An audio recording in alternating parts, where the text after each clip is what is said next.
सभी दीदी भैया से नमस्ते। मैं अपने यूट्यूब चैनल पे आप लोग का स्वागत करती हूँ। मैं दोनों सहेली सुनाने चल रही हूँ नाच गीत सुनाने चले हूँ। गीत अच्छी लगे तो कमेंट में बताइए गीत कैसे लगी। आइए सुनाती हूँ।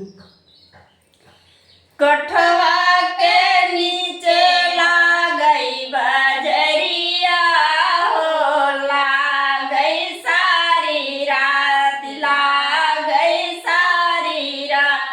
सास के लियाए पेड़ा ननद जी के बर्फी, सास के लियाए पेड़ा ननद के बर्फी।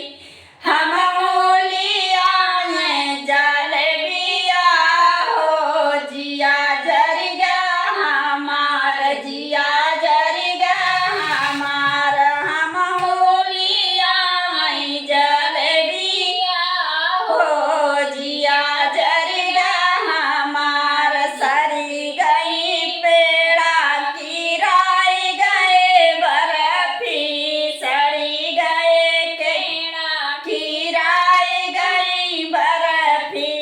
दिन दिन खाई जलेबिया हो, दिन लौटई हमार, दिन लौटई हमार। कोठवा